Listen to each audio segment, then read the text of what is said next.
Friends, ఈ వీడియోలో మనం ఆర్పిఎఫ్ ఎస్ఐ ఎగ్జామ్కి సంబంధించిన ఒక ప్రీవియస్ పేపర్లోని అర్థమెటిక్ క్వశ్చన్ సాల్వ్ చేయబోతున్నాం. 5/1/2019 జరిగిన ఆర్పిఎఫ్ ఎస్ఐ ఎగ్జామ్ షిఫ్ట్ 1లో ఇవ్వబడిన పేపర్లోని కొన్ని అర్థమెటిక్ క్వశ్చన్స్ నేను ప్రీవియస్ వీడియోలో ఎక్స్ప్లెయిన్ చేశాను. ఇక అదే పేపర్లోని మిగతా క్వశ్చన్స్ ఈ వీడియోలో చూద్దాం. ఫస్ట్ క్వశ్చన్ అండి. The area of glass piece is 1444 cm² that is kept on a table. The gap between the edges of table and glass piece along the length is 9 cm. Find the length of the table in centimeters. 1444 cm² వైశాల్యం కలిగిన ఒక glass piece అంట ఒక table పైన ఉంచారంట.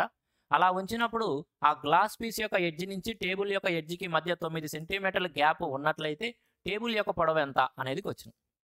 Friends, ఇక్కడ గమనించండి, ఆ glass piece యొక్క ఏరియా ఇచ్చాడు. దాని నుంచి మనం దాని యొక్క భుజం పొడవు తెలుసుకోవాలి అంటే ఖచ్చితంగా ఆ గ్లాస్ పీస్ అనేది స్క్వేర్ షేప్లో ఉంటే మాత్రమే సాధ్యం. ఎందుకంటే అది మరి ఏ 2D ఫిగర్ షేప్లో ఉన్నట్లయితే కనుక కేవలం దాని యొక్క ఏరియా ఇవ్వడం ద్వారా మనం దాని యొక్క లెంత్ ఆఫ్ ది సైడ్ని తెలుసుకోవడం సాధ్యం కాదు. కానీ అది కేవలం స్క్వేర్ షేప్లో ఉన్నప్పుడు మాత్రం దాని యొక్క ఏరియా తెలిస్తే లెంత్ ఆఫ్ ది సైడ్ తెలుసుకోవచ్చు, లెంత్ ఆఫ్ ది సైడ్ తెలిస్తే ఏరియా తెలుసుకోవచ్చు. కాబట్టి ఇక్కడ కేవలం 1444 దాని యొక్క ఏరియా అని ఇచ్చేసి దాని యొక్క పొడవు అడుగుతున్నాడంటే అది తప్పనిసరిగా స్క్వేర్ షేప్లోనే ఉండి తీరాలి. అది మనం అర్థం చేసుకోవచ్చు. కాబట్టి ఇప్పుడు జాగ్రత్తగా అర్థం చేసుకోండి. మీరేం డయాగ్రామ్ గీయాల్సిన అవసరం లేదండి, మీకు అర్థం కావడం కోసం జస్ట్ గీసి చూపిస్తున్నాను. ఈ రెడ్ కలర్లో ఉన్నది ఒక టేబుల్ అనుకుందామండి. ఆ టేబుల్ పైన అంట 1444 cm² వైశాల్యం కలిగిన ఒక గ్లాస్ పీస్ ఇలా ఉంచాడు. ఇలా గ్లాస్ పీస్ ఉంచినప్పుడు ఈ గ్లాస్ పీస్ యొక్క ఎడ్జ్ నుంచి ఆ టేబుల్ యొక్క ఎడ్జ్ దాకా మధ్యలో గ్యాప్ 9 సెంటీమీటర్స్ ఉందంట. 9 సెంటీమీటర్స్. అప్పుడు ఈ టేబుల్ యొక్క పొడవు ఎంత అనేది క్వశ్చన్. ఫ్రెండ్స్, ఇక్కడ గమనించండి, ఈ గ్లాస్ పీస్ ఏదైతే ఉందో దాని యొక్క భుజం పొడవు, దాని యొక్క లెంత్ ఆఫ్ ది సైడ్ కనుక మనకి తెలిసినట్లయితే అటువైపు ఒక 9 సెంటీమీటర్ల గ్యాప్, ఇటు ఒక 9 సెంటీమీటర్ల గ్యాప్ ఉంది. కాబట్టి దాని యొక్క లెంత్ ఆఫ్ ది సైడ్కి అటు 9 ఇటు 9 మొత్తం 18 కనుక కూడుకున్నట్లయితే టేబుల్ యొక్క పొడవు మనకు వచ్చింది. అంటే మనం ముందుగా ఏం తెలుసుకోవాలి? Length of the side of the glass piece తెలుసుకోవాలి. మరి ఎలా వచ్చిందండి? దాని యొక్క ఏరియా ఇచ్చాడు. ఈ గ్లాస్ పీస్ స్క్వేర్ షేప్లో ఉందని మనం అర్థం చేసుకున్నాం. కాబట్టి ఆ స్క్వేర్ యొక్క ఏరియా ఎలా వచ్చి ఉంటుంది? స్క్వేర్ యొక్క ఏరియా ఏ స్క్వేర్. ఇక్కడ ఏ అంటే లెంత్ ఆఫ్ ది సైడ్. అది ఎంత ఇచ్చారండి?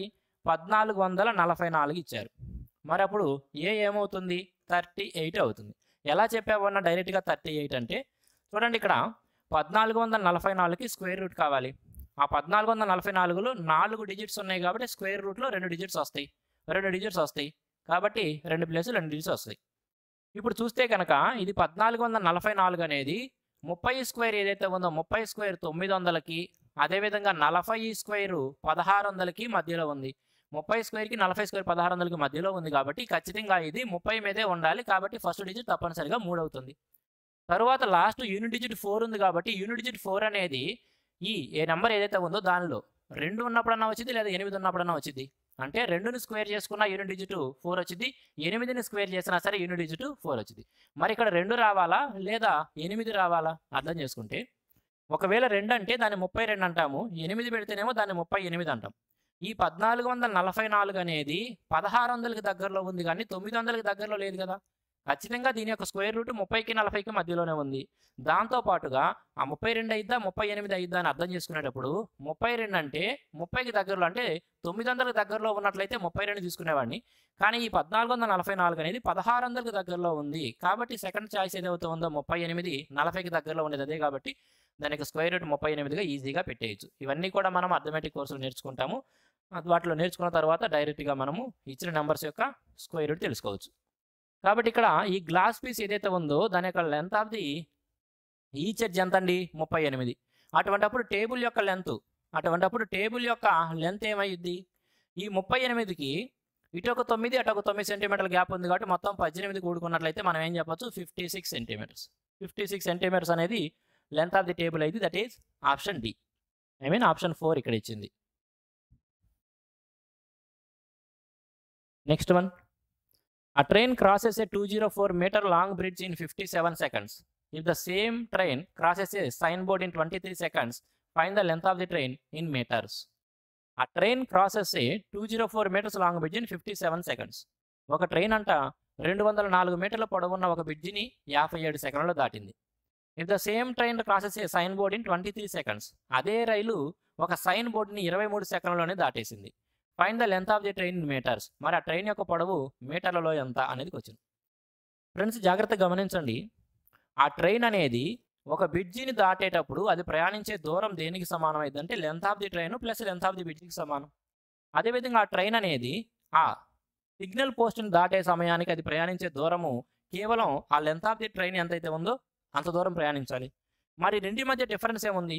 ఆ ట్రైన్ బ్రిడ్జిని దాటేట సమయానికి అదే ట్రైన్ ఈ సైన్ బోర్డుని దాటే సమయానికి మధ్య డిఫరెన్స్ ఏముందంటే ఆ బ్రిడ్జి యొక్క పొడవు ఏదైతే ఉందో అది ఎక్స్ట్రా ఉంది. ఎందుకంటే రెండు సందర్భాల్లో ట్రైన్ యొక్క పొడవు ఏదైతే ఉందో అది ప్రయాణించాల్సిందే. మరి అక్కడ ఎందుకు టైం పట్టింది? ఇక్కడ 23 సెకండ్లు పట్టింది, ఇక్కడ 57 సెకండ్లు పట్టింది. ఎందుకు టైం ఎక్కువ పట్టింది అంటే అది ఒక 204 మీటర్ల పొడవున్న ఒక బ్రిడ్జిని ఎక్స్ట్రా దాటాల్సి వచ్చింది. కాబట్టి మనం ఇప్పుడు ఏం చెప్పొచ్చు? ఈ 23 సెకండ్లకి ఈ 57 సెకండ్లకి మధ్య డిఫరెన్స్ ఏదైతే ఉందో ఆ డిఫరెన్స్ సెకండ్స్ ఎందుకు పట్టినాయి అంటే ఆ 204 మీటర్లు ఎక్కువ దూరం ప్రయాణిస్తానికి పట్టింది. మరి ఎంత ఉందని డిఫరెన్స్ అంటే కనుక 34 సెకండ్లు. ఈ 34 సెకండ్ల డిఫరెన్స్ ఎందుకు పట్టింది అంటే కనుక 204 మీటర్లు ఎక్కువ దూరం ప్రయాణిస్తానికి. కాబట్టి ఆ 34 సెకండ్ల కాలంలో అది ప్రయాణించిన దూరం 204 మీటర్లకి సమానం. మరి ఆ ట్రైన్ యొక్క పొడవు అంటే ఆ ట్రైన్ సిగ్నల్ పోస్ట్ని దాటే సమయంలో అది ప్రయాణించే దూరం దాని యొక్క పొడవుకి సమానం. కాబట్టి ఈ 23 సెకండ్లలో ఆ ట్రైన్ ఎంత దూరం అయితే ప్రయాణించిందో అది దాని యొక్క పొడవుకి సమానం అవుతుంది. 34 సెకండ్లలో 204 మీటర్లు ప్రయాణిస్తే మరి 23 సెకండ్లలో అది ఎంత దూరం ప్రయాణించింది తీసుకుంటే సరిపోతుంది. 34 204 ఎలా మారిద్దంటే 6 టైమ్స్ చేసుకుంటే మారిద్ది. కాబట్టి 23ని కూడా 6 టైమ్స్ చేస్తే సరిపోయిద్ది. 120 6 3 18 138 మీటర్లు. కాబట్టి ఏం చెప్పొచ్చు? 138 మీటర్లు. ఓకే, ఆప్షన్ 1 అనమాట. Next one. A sum of money triples itself in 4 years at compound interest. In how many years will it be 2187 times of itself? A sum of money triples itself in 4 years at compound interest. కొంత డబ్బునంట చక్రవడ్డీకి అప్పించినప్పుడు 4 సంవత్సరాల్లో అది మూడింతలు అవుతాయి అంట. Triple అవ్వడం అంటే అర్థం ఏంటండి? 1 అనేది 3గా మారడం ఎంత కాలంలో? 4 ఇయర్స్ కాలంలో. 1 అనేది 3గా మారటానికి 4 ఇయర్స్ టైం పట్టింది. మరి ఎన్ని సంవత్సరాలు? అది 2187 రెట్లుగా మారుతుంది అనేది క్వశ్చన్. ఈ 2187 ఏదైతే ఉందో ఈ 2187 దీన్ని కనుక స్ప్లిట్ చేసుకొని 3 బేస్ ఉండే విధంగా ఎక్స్పోనెంట్ ఫామ్లో రాసుకున్నాం అనుకోండి. ఎలా రాసుకోవచ్చు దాన్ని? ముందుగా మనం 3తో తీసుకుంటే 3 ఏళ్ళు 21 3 29 729 అంటే 27 యొక్క స్క్వేర్. ఇదేమో 27 యొక్క స్క్వేర్. 27 అంటే ఏంటండి? 3 క్యూబ్ కాబట్టి 3 పవర్ 6. కాబట్టి 3 × 3 పవర్ 6గా చూడవచ్చు. దట్ మీన్స్ మొత్తం మీద 3 పవర్ 7. ఈ 2187ని మనం 3 పవర్ 7గా రాసుకోవచ్చు.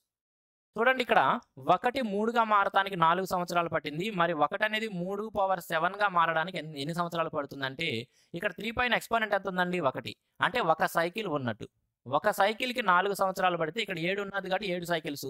ఒక్కొక్క సైకిల్కి 4 సంవత్సరాల చొప్పున 7 సైకిల్స్కి ఎంత కాలం పట్టిందండి? 28 సంవత్సరాల కాలం పట్టింది. 28 years. That is option 3. Option 3 28 సంవత్సరాల కాలం. Next one. A man travels along the sides of equilateral triangle field at the rate of 16 km/h, 24 km/h and 12 km/h. Find the average speed of the whole journey in km/h. A man travels along the sides of an equilateral field at the rate of.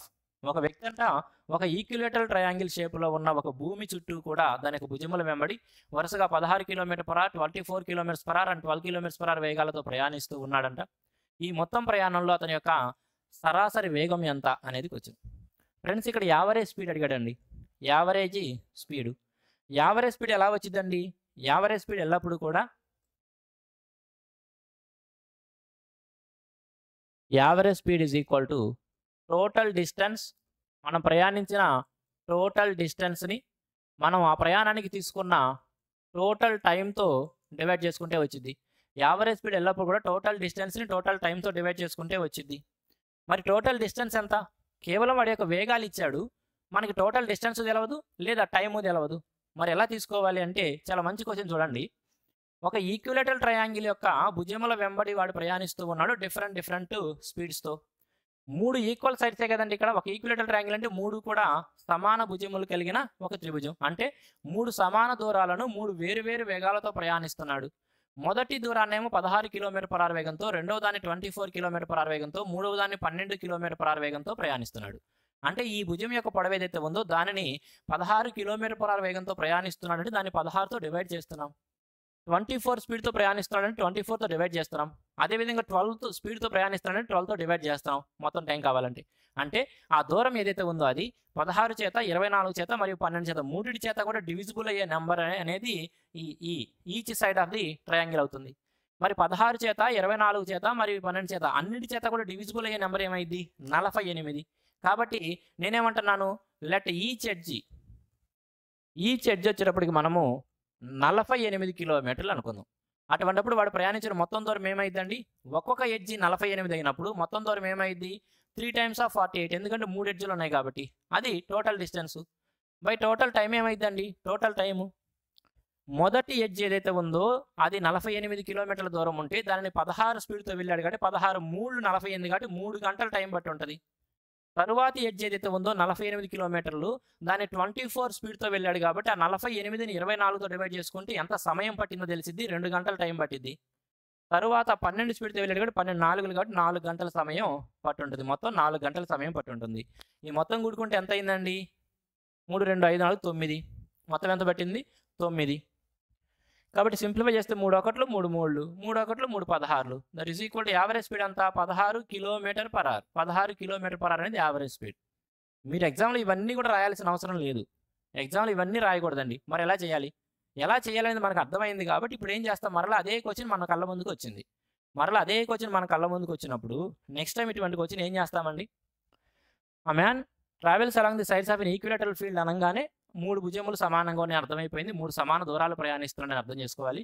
Speeds ఏమో 16 24 12 ఉన్నాయి కాబట్టి 16 24 12 మూడిటి చేత కూడా divisible అయ్యే number 48 ఏదైతే ఉంటుందో దాన్ని length of the each ఎడ్జ్గా తీసుకుంటా.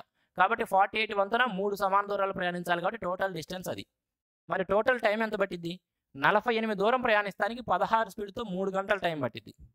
48 దూరాన్ని 24 స్పీడ్తో వెళ్తే 2 గంటల టైం పట్టిద్ది. 48 దూరాన్ని 12 స్పీడ్తో వెళ్తే 4 గంటల టైం పట్టింది. కాబట్టి మొత్తం టైం ఎంత పట్టిందండి? 9 గంటలు. ఇవన్నీ కూడుకుంటే 9 గంటలు పట్టింది. ఇప్పుడు 3 1 3 3 3 1 3 16 కొట్టి సరిపోయింది. కాబట్టి ఏం చెప్పొచ్చు?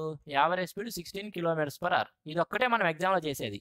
అవన్నీ కూడా మనం అర్థం చేసుకొని నేర్చుకున్న తర్వాత ఎగ్జామ్లో ఇది ఒక్కటే చేస్తాం కాబట్టి డైరెక్ట్గా ఆన్సర్ పెట్టేయచ్చు. That is option 1 16 km/h. Next one. A shopkeeper sells a product at rupees 2367 and earns a profit of 12.5%. Find the amount in rupees that is equal to half of the cost price of the product. ఒక వ్యక్తి అంట ఒక వస్తువుని 2367 రూపాయలకు అమ్మినప్పుడు 12.5% లాభం వస్తుందంట. దాని యొక్క కాస్ట్ ప్రైజ్లో సగం దేనికి సమానం అనేది క్వశ్చన్. 2367 రూపాయలు అనేవి 12.5% లాభంతో కూడింది అంటే అదేమైందండి? సెల్లింగ్ ప్రైస్ అయింది. ఈ 2367 రూపాయలు ఏంటిదండి? Selling price. మనకేమో కాస్ట్ ప్రైజ్లో సగం కావాలి కాబట్టి దీని యొక్క కాస్ట్ ప్రైస్ తీసుకుంటే దాన్ని సగం చేసుకుంటే మనకు ఆన్సర్ అయిపోతుంది. ఈ 2367 రూపాయలు ఏమి ఇంక్లూడ్ అయ్యిందంటే 12.5% లాభం ఇంక్లూడ్ అయ్యి ఉంది. 12.5% లాభం ఇంక్లూడ్ అయ్యి ఉంది. 12.5% యొక్క ఫ్రాక్షన్ వాల్యూ ఏంది? 1/8. అంటే 8 రూపాయలు కాస్ట్ ప్రైస్ ఉంటే 1 రూపాయి లాభం కలుపుకొని 8ని 9గా మార్చుంటారు.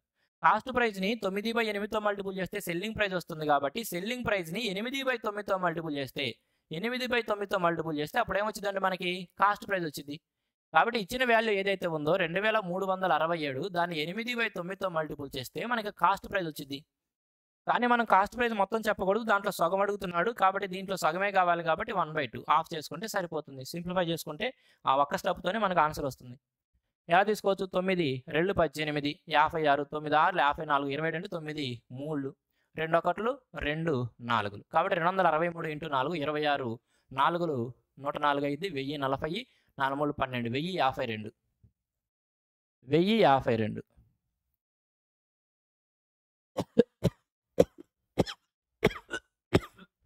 ఆప్షన్ 1 కరెక్ట్ ఆన్సర్ అవుతుంది.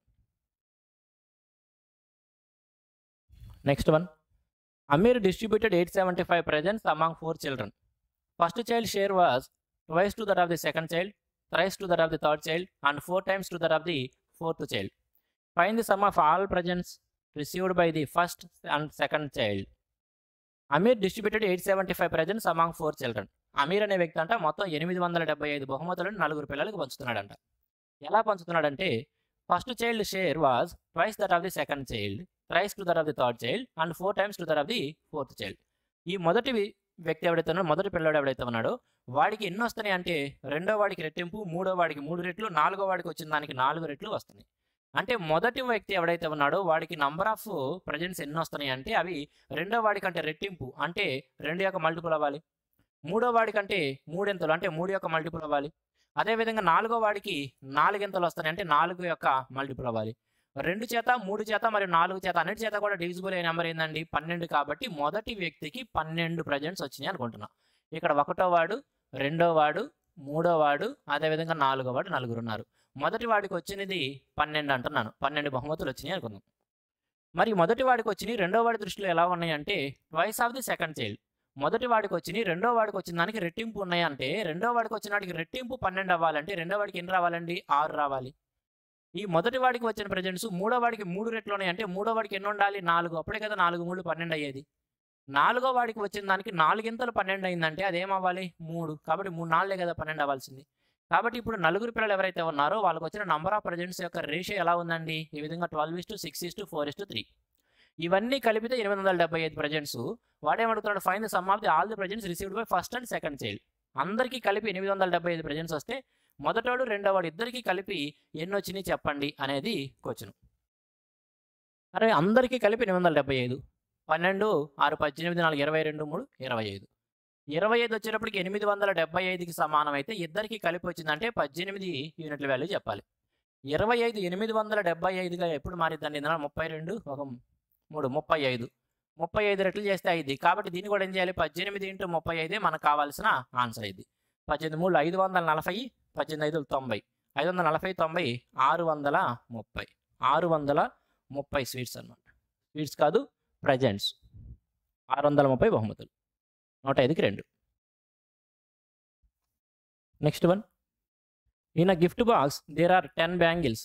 The average weight of first 4 bangles is 57 grams and that of the remaining 6 bangles is 58 grams.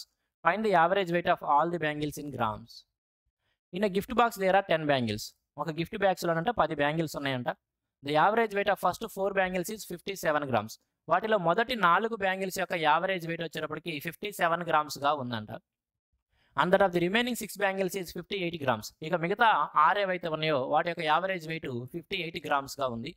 Find the average weight of all the bangles. మరి అన్ని బ్యాంగిల్స్ యొక్క యావరేజ్ వెయిట్ ఎంత అనేది వచ్చింది. ఫ్రెండ్స్ ఎప్పుడైనా సరే average కొన్న ఒక ప్రాపర్టీ ఏమిటంటే యావరేజ్ అనేది ఇవ్వబడిన డేటాలో అన్నిటికంటే చిన్న నెంబర్ కంటే పెద్దదిగాను పెద్ద నెంబర్ కంటే చిన్నదిగాను ఉంటుంది. అంటే ఇవ్వబడిన డేటా యొక్క రేంజ్లో మాత్రమే యావరేజ్ ఉంటుంది. కాబట్టి ఇక్కడ కూడా ఈ 4 బ్యాంగిల్స్ యొక్క యావరేజ్ 57, 6 బ్యాంగిల్స్ యొక్క యావరేజ్ 58 అంటే చిన్న వాల్యూ ఏదైతుందో 57 దానికంటే పెద్దదే అవుతుంది అన్నిటి యొక్క యావరేజ్. కాబట్టి అన్నిటి యొక్క యావరేజ్ 57 కంటే పెద్దదే. కాబట్టి 57కి ఎంతో కొంత కూడాలి. మరి ఏం కూడాలి? ఇక్కడ 57 ఉండాల్సింది, ఇక్కడ 58 ఉంది. మనం అనుకున్న 57 కంటే కూడా 58 ఉంది. అంటే ఒకటి ఎక్కువ ఉంది. అలా ఎంతమంది దగ్గర? 6 దగ్గర. ఒకటి ఏదైతే ఎక్కువ ఉందో అది 6 దగ్గర ఎక్కువ ఉంది. ఎక్కువ ఉన్న తక్కువ ఉన్న అందరికీ సమానంగా పంచాలి. కాబట్టి ఇక్కడ 4 ఇక్కడ 6 మొత్తం 10 మంది ఉన్నారు కాబట్టి 10 మందికి సమానంగా పంచామనుకోండి. 6/10 అంటే 0.6. కాబట్టి 57కి 0.6 కూడితే 57.6. కాబట్టి అన్నిటి యొక్క యావరేజ్ ఎంత 57.6. ఆప్షన్ 3 అనమాట. 57.6. Next one. The average weight of 71 notebooks in a box is 7.1 kg. When a new notebook is kept in the box, the new average becomes 7.2 kg. Find the weight of the new notebook in kgs. Friends ఇక్కడ కొద్దిగా బ్లాకిష్లో ఉన్నది ఏంటంటే ఆ బుక్లో ప్రింటే అలా ఉందండి. Just ఈ ఒక్క క్వశ్చన్ పేపర్ వరకు అలా కొద్దిగా ప్రింట్ డిస్టర్బెన్స్గా ఉంది. మిగతా పేపర్స్ అన్ని క్లియర్గానే ఉన్నాయి, ఇబ్బంది ఏం లేదు. కాబట్టి మీకు రాబోతున్న వీడియోస్లో అట్లా డిస్టర్బెన్స్ ఏమి ఉండదు. జస్ట్ ఏదైతే నేను ఈ ప్రీవియస్ పేపర్స్ బుక్ తీసుకున్నాను దానిలో ఈ విధంగా డిస్టర్బెన్స్ ఉంది, కొద్దిగా ప్రింటింగ్ కొద్దిగా బ్లాకిష్ అయింది ఎందుకో. కాబట్టి ఈ ఒక్క వీడియో వరకు మీరు అడ్జస్ట్ అవ్వాలి, ఇబ్బంది ఏముండదు, మనకు అర్థమవుతుంది question. The average weight of 71 notebooks in a box 7.1 kg. ఒక బాక్స్లో ఉన్న 70 పుస్తకాల యొక్క సరాసరి బరువు 7.1 kg. వెన్ ఆ new notebook is kept in the box the new average become 7.2 kg. ఎప్పుడైతే ఈ 71 పుస్తకాలతో పాటు మరొక పుస్తకాన్ని ఆ బాక్స్లో పెట్టాడు అటువంటిప్పుడు అన్నిటి యొక్క యావరేజ్ వెయిట్ అంటే 7.2 kgగా మారిందంట. Find the weight of the new notebook in KG. ఆ కొత్తగా ఏదైతే బాక్స్లో పెట్టాడో ఆ న్యూ నోట్బుక్ యొక్క వెయిట్ ఎంత అంటున్నాడు. ప్రీవియస్గా ఆ 71 పుస్తకాల యొక్క సరాసరి బరువు 7.1 kg ఉందండి. ఒక బుక్ యాడ్ చేసిన తర్వాత అది 7.2 kgలుగా మారింది. 7.1 ఉండాల్సింది 7.2 ఉందంటే పెరిగింది. ఏదైనా ఆల్రెడీ ఎగ్జిస్టెన్స్లో ఉన్న గ్రూప్లోకి ఒక న్యూ ఎలిమెంట్ వచ్చి చేరిన తర్వాత యావరేజ్ పెరుగుతుంది అంటే అర్థం ఏమిటంటే ఆ కొత్తగా వస్తున్నది అప్పటికే ఎగ్జిస్టెన్స్లో ఉన్న యావరేజ్ కంటే ఎక్కువ విలువని కలిగి ఉంది. కాబట్టి అప్పటి వరకు ఉన్న యావరేజ్ ఏదైతే ఉందో 7.1 దానికంటే ఎక్కువ విలువని కలిగి ఉంది ఆ కొత్తగా వచ్చిన నోట్బుక్. మరి ఎంత ఎక్కువ కలిగి ఉందంటే 7.1 ఉండాల్సింది 7.2 అయింది. అంటే ఎంత పెరిగింది? 0.1 పెరిగింది. 0.1 పెరిగింది. అలా ఎన్ని పుస్తకాలకి? ఆల్రెడీ 71 నోట్ పుస్తకాలు ఉన్నాయి. ఈ ఒకటి మొత్తం కలుపుకొని 72 అవుతాయి. కాబట్టి 0.1 చొప్పున 72 క్యాండిడేట్స్కి పెరిగేంత ఎక్కువ తెచ్చుకుంది. ఆ కొత్తగా వచ్చిన నోట్బుక్ అనేది ఉండాల్సిన యావరేజ్ 7.1 కంటే కూడా ఎంత ఎక్కువని కలిగి ఉంది. కాబట్టి ఇది ఏమైందండి? 7.2. కాబట్టి 7.1 ప్లస్ 7.2 ఏమైందండి? 14.3. కాబట్టి ఆ కొత్తగా ఏదైతే నోట్బుక్ ఆ బాక్స్లో పెట్టామో దానికి వెయిట్ ఎంతంటే 14.3 kgs. Option 1. Next one. A bulb manufacturing company found 13% of its product defective. If the total number of non-defective products is 4959, find the total number of defective products. A bulb manufacturing company found 13% of its products defective. ఒక బల్బులు తయారు చేసే company అంట వాళ్ళు ఉత్పత్తి చేసిన అన్ని వస్తువుల్లో 13% అనేవి లోపంతో కూడిన ఉన్నవి అని కనిపెట్టారంట. If the total number of non defective products is 4959. ఇక ఈ లోపము లేదా దోషం లేని వస్తువులు ఏవైతే ఉన్నాయో వాటి యొక్క సంఖ్య 4959 అయినట్లయితే ఆ డిఫెక్టివ్ ప్రొడక్ట్స్ యొక్క సంఖ్య ఎంత అనేది వచ్చింది. ఫ్రెండ్స్ ఇక్కడ గమనించండి, డిఫెక్టివ్ ప్రొడక్ట్స్ 13% ఉన్నాయి కదా. డిఫెక్టివ్ ప్రొడక్ట్స్ వాటి యొక్క మొత్తం ప్రొడక్షన్లో 13% ఉన్నాయి అన్నాడు కాబట్టి ఖచ్చితంగా ఆన్సర్ అనేది 13 యొక్క మల్టిపులే అవ్వాలి.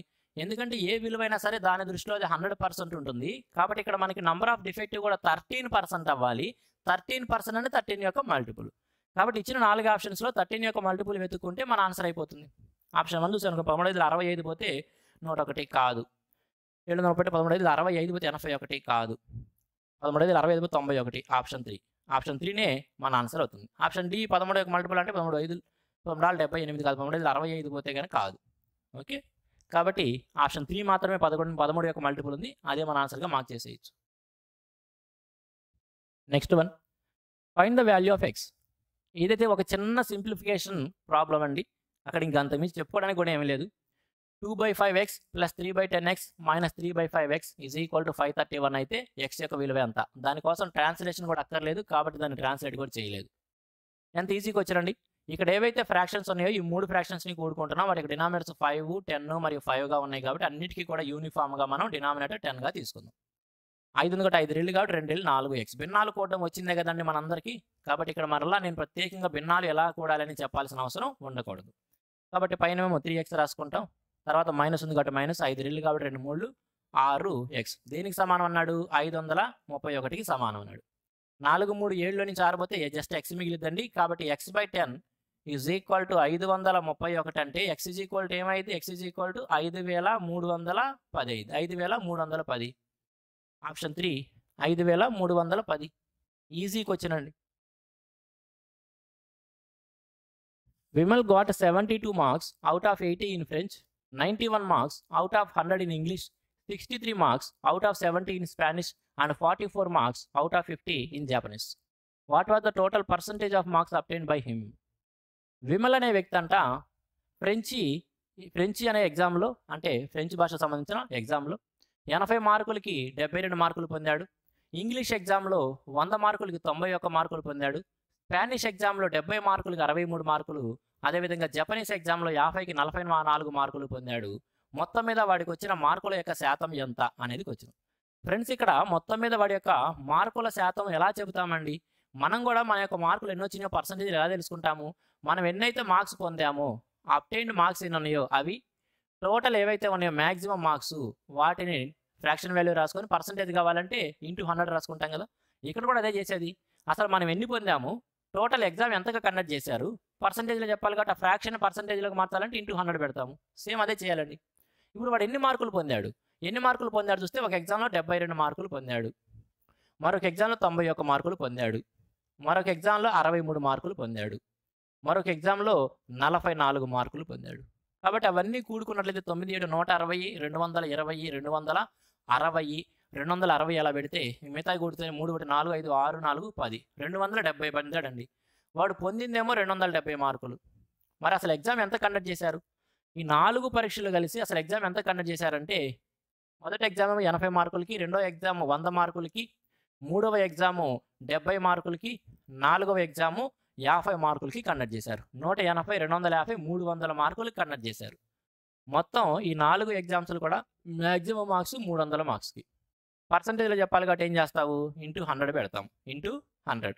కాబట్టి 100 ఒకటిలో 100 3లు కొట్టేస్తాం. 3 ఒకటిలో 3 9లు కొట్టేస్తే కనుక ఏం చెప్పొచ్చు? 90. కాబట్టి పర్సెంటేజ్ రూపంలో చూసినప్పుడు ఎంత అండి? 90%. 90%. కాబట్టి వాడికి వచ్చిన మార్కుల యొక్క శాతం 90%. Option D. Okay.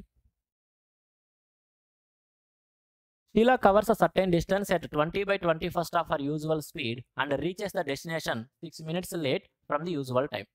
Find the usual time taken by her in covering the same distance in minutes.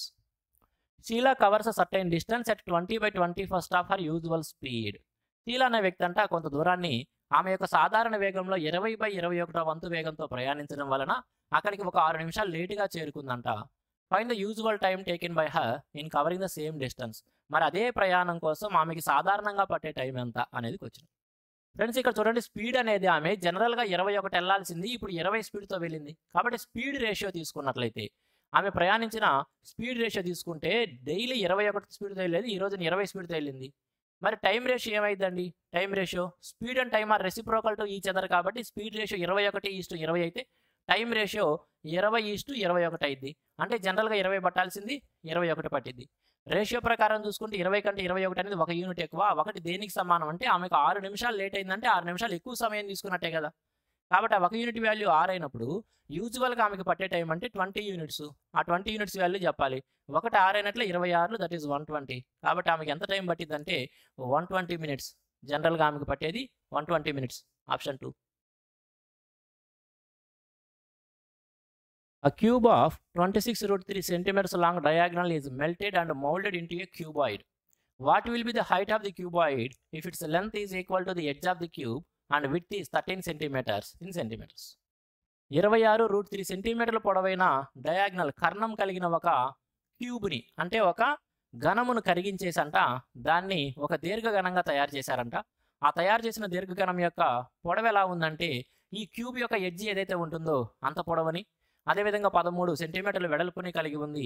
అటువంటిప్పుడు ఆ దీర్ఘఘనం ఏదైతే కొత్తగా తయారు చేశారో దాని యొక్క ఎత్తు ఎంత అనేది చెప్పాలి. What will be the height of the cuboid చెప్పాలి. ఫ్రెండ్స్ గమనించండి, ఏదైనా ఒక ఫిగర్ రూపంలో ఉన్న దాన్ని కరిగించేసి వేరే జామెట్రికల్ ఫిగర్ షేప్లోకి మార్చినప్పుడు ఈ ఒరిజినల్ ఫిగర్ ఏదైతే ఉంటుందో దాని యొక్క వాల్యూమే తరువాత తయారు చేయబడిన రిజల్టెంట్ ఫిగర్ యొక్క వాల్యూమ్కి సమానం అవుతుంది. కాబట్టి ఇక్కడ కూడా ఏమవ్వాలి? ఖచ్చితంగా ఒరిజినల్ క్యూబ్ ఏదైతే ఉందో దాని యొక్క వాల్యూము ఈ క్యూబాయిడ్ యొక్క వాల్యూమ్కి సమానం అవ్వాలి. Volume remains constant. మరి ఆ క్యూబ్ యొక్క వాల్యూమ్ ఏమిటి? ఆ క్యూబ్ యొక్క డయాగ్నల్ 26√3 ఇచ్చాడు. ఒక క్యూబ్ యొక్క డయాగ్నల్ ఎలా వచ్చిందండి? ఒక క్యూబ్ యొక్క డయాగ్నల్ √3a ద్వారా వచ్చింది. మరి ఆ √3a దేనికి సమానం అని ఇచ్చాడు? 26√3కి. 26√3కి సమానం అని ఇచ్చినప్పుడు ఏ వాల్యూ ఎంత తెలిసిపోతుంది మనకి? 26. కంపేర్ చేసుకున్నా సరే సరిపోతుంది. ఏ వాల్యూ 26. అంటే ఒరిజినల్ క్యూబ్ ఏదైతే ఉందో దానికి ఈచ్ ఎడ్జ్ 26 సెంటీమీటర్స్ పొడవు ఉంది. ఈ క్యూబ్ యొక్క వాల్యూము క్యూబాయిడ్ యొక్క వాల్యూమ్కి సమానం అవ్వాలి. క్యూబ్ యొక్క వాల్యూమ్ ఎలా వచ్చింది? క్యూబ్ యొక్క వాల్యూమ్ ఏ క్యూబ్ అనేది దేనికి సమానం అవ్వాలంటే క్యూబాయిడ్ వాల్యూమ్ దట్ ఈస్ LBHకి సమానం అవ్వాలి. క్యూబ్ యొక్క వాల్యూమ్ అంటే 26 × 26 × 26. మీరేం 26 క్యూబ్ పెద్ద నెంబర్ రాసుకోమాకండి, కొట్టివేతలకు ఈజీగా ఉంటుంది. ఈ విధంగానే రాసుకున్నాం. దాని యొక్క లెంత్ ఎలా ఉందంట? ఈ క్యూబ్ యొక్క ఎడ్జ్ ఎంత అయితే ఉందో అంతే ఉందన్నాడు. కాబట్టి దాని యొక్క లెంత్ ఎంత? ఇది 26. దాని యొక్క విడ్త్ ఎంత ఉంది? 13 సెంటీమీటర్ అన్నాడు. కాబట్టి బి అంటే 13 సెంటీమీటర్స్. మనం చెప్పాల్సిన హైట్ కాబట్టి హైట్ రాశాను. వెరీ సింపుల్ క్వశ్చన్ అండి. ఇటేపు 26, ఇటేపు 26 కొట్టేయచ్చు. 13 ఒకట్లు 13 రెళ్ళు కొట్టేయచ్చు. కాబట్టి H = 26 రెళ్ళు దట్ ఈస్ 52. H = 52. ఆప్షన్ 1లో ఉంది. Next one, find the value of X. X యొక్క వాల్యూ చెప్పాలంటండి. సింప్లిఫికేషన్ క్వశ్చన్స్ చాలా ఈజీగా ఇచ్చాడు. ఇక్కడ దానికి ట్రాన్స్లేషన్ కూడా అక్కర్లేదు. √441 / 21 + √484 = 1 × x.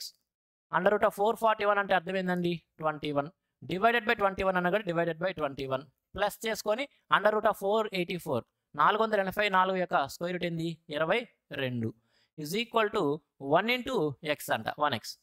21/21 అంటే 1. 1 + 22 అంటే 23. 23 is equal to 1 into X అన్నాడండి. అంటే 1ని దేనితో మల్టిపుల్ చేసుకుంటే 23 వచ్చింది? 1ని దేనితో మల్టిపుల్ చేస్తే 23 వచ్చిందంటే ఎక్స్ వాల్యూ 23 అయితే మాత్రమే 1 ఇంటూ 23 23 అయ్యేది. కాబట్టి ఎక్స్ వాల్యూ ఎంత అండి? 23. Very easy question. ఆప్షన్ 3 ఆన్సర్గా మార్క్ చేయొచ్చు. In how many ways can 378 mobiles be distributed equally among students present in a classroom? 378 mobiles అంట ఒక క్లాసులో ఉన్న విద్యార్థుల మధ్య ఎన్ని విధాలుగా పంచొచ్చు అనేది క్వశ్చన్. అక్కడ ఎన్ని విధాలుగా సమానంగా పంచొచ్చు. మంచి క్వశ్చన్ చూడండి. చాలా మంచి క్వశ్చన్, చాలా కాన్సెప్చువల్ క్వశ్చన్. ఎందుకు చాలా మంచి క్వశ్చన్ అంటున్నానంటే చూడండి, దాన్ని అడిగే విధానం మారింది. ఇక్కడ డైరెక్ట్గా 378 యొక్క ప్రాపర్ ఫ్యాక్టర్స్ ఎన్ని అనే క్వశ్చన్ అడగకుండా ఈ విధంగా అడిగాడు అనమాట. చూడండి క్వశ్చన్ ఏమంటున్నాడంటే, ఒక క్లాస్లో కొంట మొత్తం 378 మొబైల్ ఫోన్స్ తీసుకొచ్చారంట. తీసుకొచ్చి అక్కడున్న విద్యార్థులందరికీ కూడా సమానంగా పంచాలి.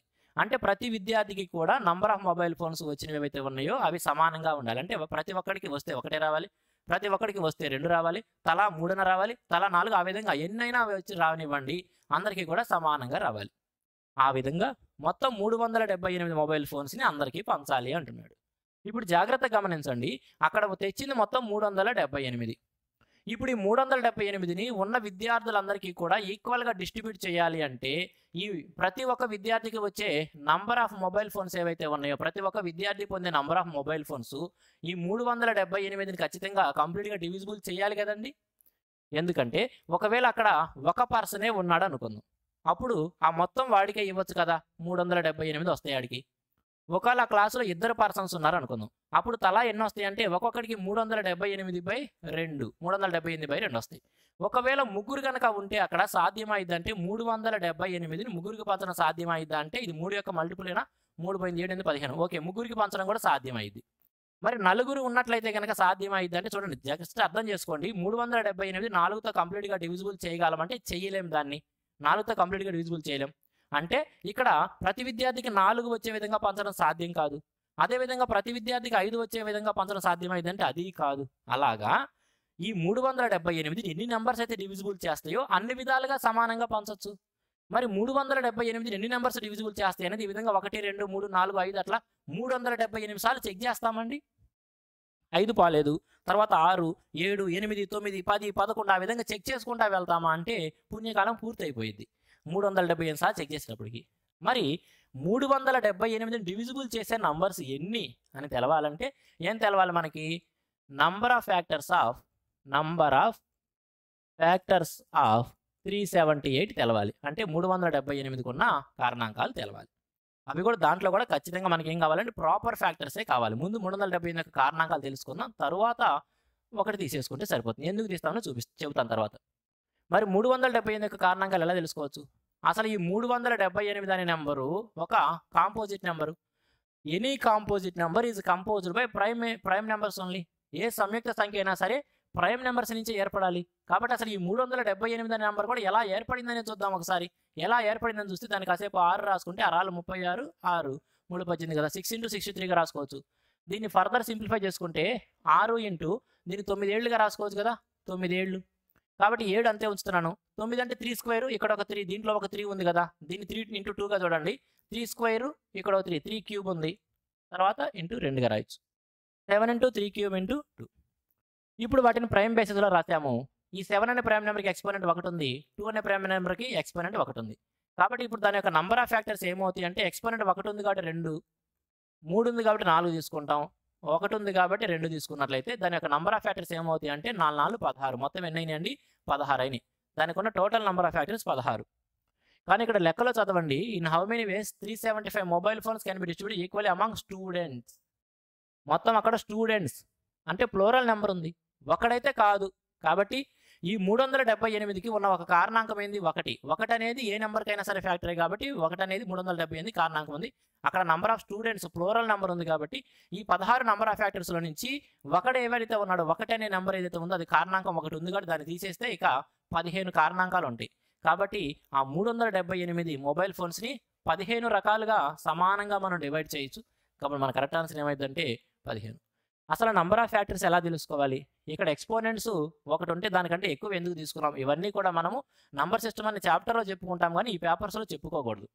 ఫ్రెండ్స్ గమనించండి, ఈ పేపర్స్ యొక్క సొల్యూషన్ చూసే విద్యార్థులు ఒక విషయాన్ని దృష్టిలో ఉంచుకొని చూడాలి. ఇవి ప్రాక్టీస్ చేస్తానికేనండి.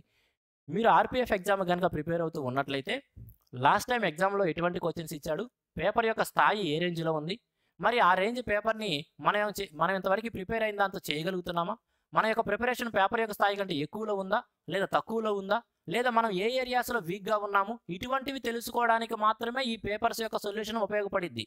అంతేగాని స్టూడెంట్స్ అనే వాళ్ళు ఇక్కడే మాకు ఈ కాన్సెప్ట్ అంతా చెప్పాలి, నువ్వు కాన్సెప్ట్ చెప్పలేదంటే ఎట్లా చెప్తారండి? ఇవి ప్రాక్టీస్ పేపర్లకి కేవలం ఇదే విధంగా చేసుకుంటూ వెళ్తాం. మీరు ముందు విడిగా నేర్చుకోవాలి కంప్లీట్ అర్థమెటిక్ నేర్చుకోవాలంటే కంప్లీట్ అర్థమెటిక్ కోర్సులో జాయిన్ అవ్వండి, నేర్చుకుని తరువాత దాన్ని ఇక్కడ చెక్ చేసుకోండి ఎంతవరకు నేర్చుకున్నాం, మన ప్రిపరేషన్ స్థాయి ఏ రేంజ్లో ఉందనేది. ఓకే, కాబట్టి ఎటువంటి వీడియోస్ చూస్తున్నాము, దాని యొక్క ఉద్దేశం ఏమిటి అనేది దృష్టిలో ఉంచుకొని వీడియోస్ చూడాలి. స్టూడెంట్స్ అందరూ ఇదే పేపర్లో కేవలం ఒక 20 పేపర్లు సొల్యూషన్ చేస్తే ఈ 20 పేపర్లోనే మాకు జాబ్ వచ్చేయాలంటే ఎట్లా వచ్చిందండి? అర్థం చేసుకోండి కాస్త. Okay, in a subsidiary project of multinational company of English origin has 629 male and 629 female workers. The average calls attended by all workers are 72 calls per day. A male worker attends an average of 72 calls per day. What will be the average number of calls attended per day by a female worker? ఒక కంపెనీలో అంట 629 మగవారు 629 మంది ladies పనిచేస్తున్నారంట. Information ఎంత ఇచ్చినప్పటికీ మనకి ఏం కావాలో అదే తీసుకోవాలి, చెత్త అంతా తీసుకోకూడదు. కాబట్టి ఒక కంపెనీలో 629 మంది మగవారు 629 మంది లేడీస్ పనిచేస్తున్నారు, అంటే రెండు చోట్ల సమానంగా ఉన్నారు. కాబట్టి ఈ 629 అనే నెంబర్ని కూడా నేను తీసుకోను, మేలు ఫీమేల్ జస్ట్ 1:1లో ఉన్నారు అంటాను. ఎందుకంటే రెండు సమానమే కాబట్టి మగవారు ఆడవారు ఇద్దరు సమానంగా ఉన్నారు, సింపుల్గా 1:1. అక్కడ 629 కాదు, ఎంత నెంబర్ ఇచ్చినా సరే జస్ట్ 1:1 తీసుకుంటే సరిపోతుంది. The average calls attend by all the workers is 72 per day. అందరికీ కలిపి, వీళ్ళేమో మెన్ అనుకుందాం, వీళ్ళు ఉమెన్ 1:1లోనే ఉన్నారు, అందరూ కలిపి యావరేజ్గా డైలీ 72 కాల్స్ అటెంప్ట్ చేస్తారంట. ఆ male worker attends an average of 72 calls per day. వాళ్ళలో మగవారు ఎవరైతే ఉన్నారో వాళ్ళు రోజుకి సరాసరిగా 72 కాల్స్ అటెంప్ట్ చేస్తూ ఉన్నట్లయితే లేడీ ఎవరైతే ఉన్నారో ఆ లేడీ వర్కర్ ఒక్కొక్కరు రోజుకి ఎన్ని కాల్స్ అటెంప్ట్ చేస్తారు చూడండి. అందరినీ కలిపినప్పుడు యావరేజ్ 72, మగవారి వరకు యావరేజ్ 72. కాబట్టి లేడీస్కి కూడా ఏమవ్వాలి, యావరేజీ 72 అవ్వాలి, అప్పుడు మాత్రమే యావరేజీ 72గా మెయింటైన్ అవుతుంది. కాబట్టి వెరీ ఈజీ క్వశ్చన్ అండి, ఇంకా అసలు ఏం చేస్తానికి లేదు, ఇవ్వడానికి మాత్రం ఒక 7-8 లైన్లు మ్యాటర్ ఇచ్చాడంతే, ఏం లేదు, మనకేం కావాలో అదే తీసుకోవాలి. మగవారి యావరేజ్ 72, లేడీస్ యావరేజ్ 72, కాబట్టి అందరినీ కలిపేసిన ఆ గ్రూప్ యొక్క యావరేజ్ కూడా 72 అయ్యింది. Very easy question. A station master decides that length of a rectangular digital board be increased by 4% and its breadth be decreased by 6%. Find the effective change in area. A station master decides that the length of the rectangular digital board is increased by 4%. ఒక station master అంట ఒక decision తీసుకున్నాడంట. ఏమని? అక్కడ ఉన్న ఒక digital board యొక్క length పొడవునేమో 4% పెంచాలని, వెడల్పునేమో 6% తగ్గించాలని చెప్పి అతను నిర్ణయం తీసుకుంటే ఆ డిజిటల్ బోర్డు యొక్క ఏరియాలో, దాని యొక్క వైశాల్యంలో ఎంత శాతం ఎఫెక్టివ్ మార్పు ఉంటుంది, ఫలిత మార్పు ఎంత ఉంటుంది అనేది వచ్చింది. చూడండి, అది ఒక రెక్టాంగిల్ షేప్ అండి, దానికి 2 డైమెన్షన్ ఉంటాయి, ఒకటి పొడవు ఒకటి వెడల్పు. ఆ రెండింటి మీద చేస్తున్న మార్పులను 2 వరుస మార్పులుగా, పర్సంటేజ్లో మనము సక్సెసివ్ చేంజెస్ అనే కాన్సెప్ట్ చెప్పుకుంటాం. 2 వరుస మార్పులుగా కనుక ఇక్కడ గమనించుకున్నట్లయితే 4% పెరుగుదల మరియు 6% తరుగుదల అనేవి 2 వరుస మార్పులు ఏక మొత్తంలో దేనికి సమానం చూసుకుంటే సరిపోతుంది. 4% పెంచుతున్నాడు, తర్వాత 6% తగ్గిస్తున్నాడు, తగ్గింపుని నెగిటివ్ రిప్రజెంట్ చేస్తాం, 4 - 6 plus into minus minus, that is 4 × 6 divided by 100. కాబట్టి ఏం చెప్పొచ్చు, 4 - 6, 4 24, కాబట్టి ఏం చెప్పొచ్చు 6.24. 4లో నుంచి 6.24 తీసేస్తేనండి -2.24, -2.24%. మైనస్ అనేది దేని రిప్రజెంట్ చేసింది, డిక్రీజ్ని. కాబట్టి 2.24% డిక్రీజు ఎక్కడిచ్చాడు, 2.24% డిక్రీజ్, దట్ ఈజ్ ఆప్షన్ 3. పర్సంటేజ్లో సక్సెసివ్ చేంజెస్ అనే కాన్సెప్ట్ నేర్చుకుంటే ఈ క్వశ్చన్ ఈ విధంగా సాల్వ్ చేయొచ్చు. Next one, the difference between the compound interest and simple interest on a certain sum invested for 2 years is 76 rupees. If the rate of interest be 4% per annum, find the invested amount.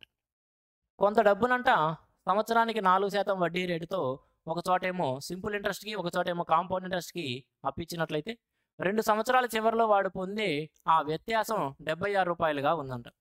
కొంత అసలు పైన సంవత్సరానికి 4% వడ్డీ రేటుతో పొందే చక్రవడ్డీకి అసలు బారు వడ్డీకి మధ్య భేదము 76 రూపాయలైతే ఆ ఇన్వెస్ట్మెంట్ చేసిన డబ్బు లేదా అసలు ఎంత అనేది క్వశ్చన్. సంవత్సరానికి 4% చొప్పున సంవత్సరానికి 4% చొప్పున సింపుల్ ఇంట్రెస్ట్ యొక్క ఎఫెక్టివ్ రేట్ ఏమైందండి? 8%.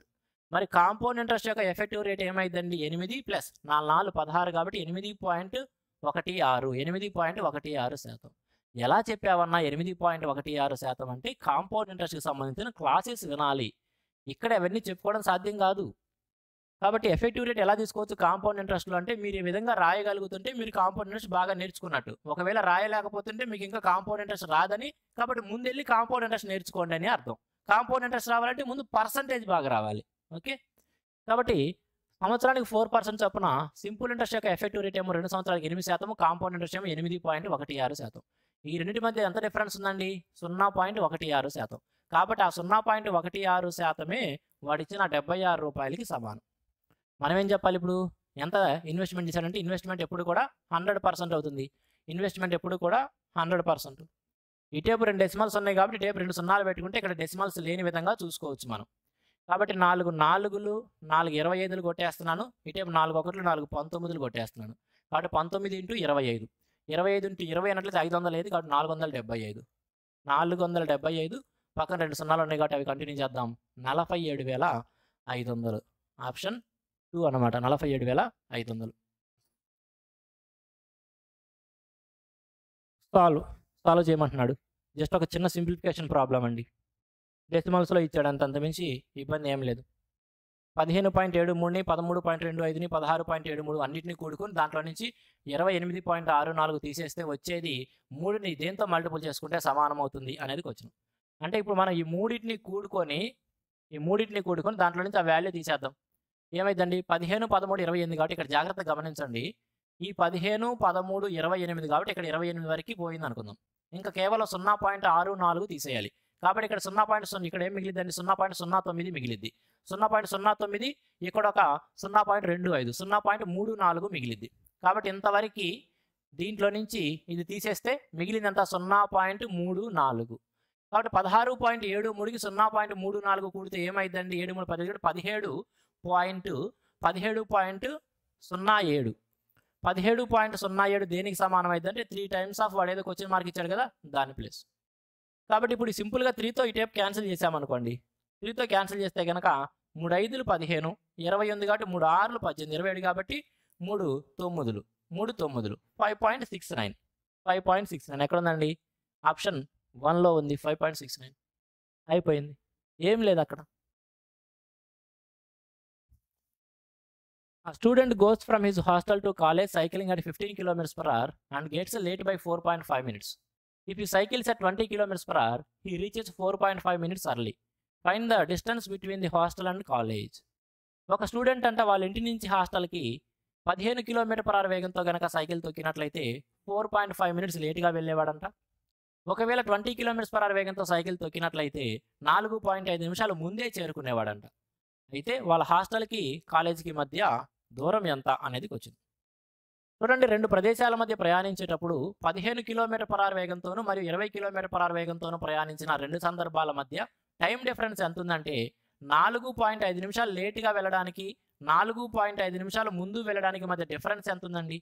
4.5 నిమిషం లేట్ అవ్వడానికి 4.5 నిమిషం ముందు వెళ్ళడానికి మధ్య డిఫరెన్స్ 9 నిమిషాలు ఉంది. కాబట్టి ఇక్కడ స్పీడ్ డిఫరెన్స్ ఏదైతే ఉందో 15కి 20కి మధ్య డిఫరెన్స్ ఏముందండి? 5. కాబట్టి ఆ స్పీడ్ డిఫరెన్స్ 5 డివైడెడ్ బై ఆ 15 × 20 15 × 20 ఈజ్ ఈక్వల్ టు దేనికి సమానం అవుతుంది? 4.5 నిమిషం లేట్ అవ్వడం నుంచి 4.5 నిమిషం ముందు వెళ్ళడానికి మధ్య డిఫరెన్స్ ఎంత? 9 నిమిషాలు 9 నిమిషాలు. కానీ ఇవన్నీ కూడా మనం km/hలో రాసాం కాబట్టి టైం కూడా దేంట్లో రాయాలండి? టైం కూడా దేంట్లో రాయాలి? గంటల్లోనే రాయాలి. 9 నిమిషాలని గంటల్లో రాయాలంటే డివైడెడ్ బై 60. డైరెక్ట్గా ఒక్క స్టెప్ రాసుకుంటే సరిపోతుంది కదా.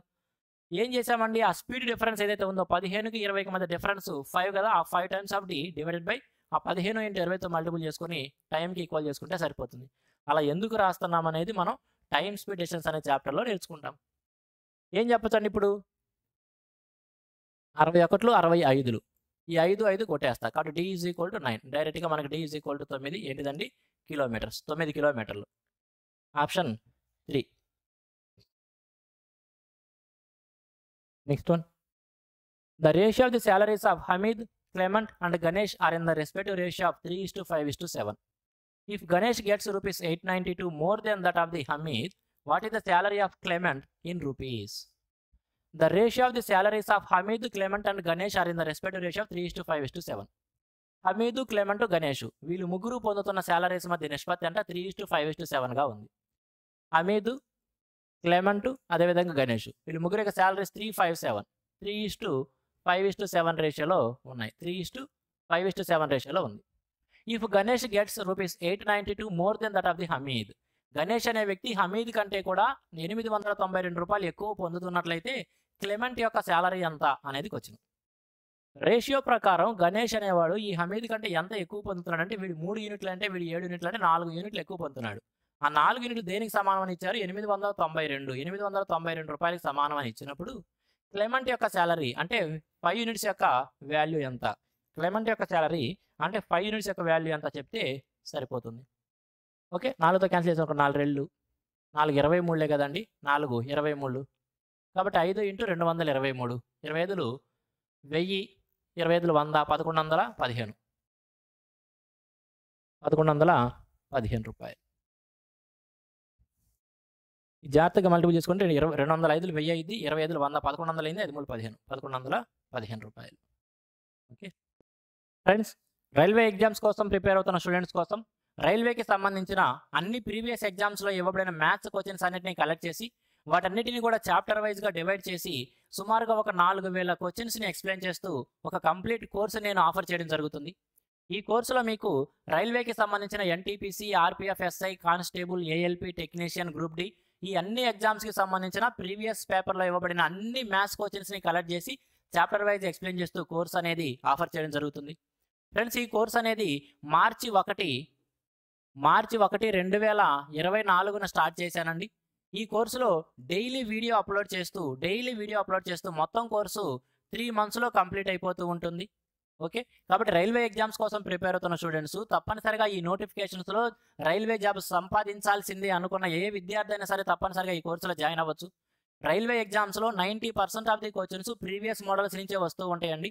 కాబట్టి ఖచ్చితంగా రైల్వే జాబ్ సెక్యూర్ చేసుకోవాలంటే ప్రీవియస్ క్వశ్చన్స్ చేయడం తప్పనిసరి. ఈ కోర్సులో మీకు సుమారుగా 4000 క్వశ్చన్స్ మ్యాథ్స్ క్వశ్చన్స్ రైల్వే ఎగ్జామ్స్లో ఇవ్వడానికి అన్ని ప్రీవియస్ క్వశ్చన్స్ కవర్ చేయడం జరుగుతుంది. కోర్సులో జాయిన్ అవ్వాలనుకున్న వారు ప్లేస్టోర్లో మన ఛానల్ నేమ్తోనే క్వాంటాప్స్ చేసిన నేమ్తోనే యాప్ అవైలబుల్గా ఉంది. దాన్ని డౌన్లోడ్ చేసుకొని మీరు కోర్సులో జాయిన్ అవ్వచ్చు. లేదు ఇంకా డీటెయిల్స్ తెలుసుకోవాలనుకున్నా లేదా మీకు ఇంకేమైనా డౌట్స్ ఉన్నా తెలుసుకోవాలన్నా ఇక్కడ ఇచ్చిన నెంబర్కి మీరు కాల్ చేయొచ్చు. ఆ నెంబర్ నా యొక్క పర్సనల్ నెంబర్, నేనే లిఫ్ట్ చేస్తాను, నేనే మాట్లాడతాను. ఈ కోర్స్ అనేది రన్నింగ్ అవుతుందండి. ఇప్పటి వరకు 5 టాపిక్స్ అనేవి కంప్లీట్ అయ్యాయి. డైలీ వీడియో అప్లోడ్ చేయడం జరుగుతుంది. మొత్తం కోర్సు 3 నెలల్లో కంప్లీట్ అయిపోతుంది. ఓకే, కాబట్టి ఎవరైతే రైల్వే ఎగ్జామ్స్ కోసం బాగా ప్రిపేర్ అవుతున్నారో ఖచ్చితంగా జాబ్ సంపాదించాలనుకుంటున్నారో వాళ్ళందరూ తప్పనిసరిగా ఈ కోర్సులో జాయిన్ అవ్వచ్చు.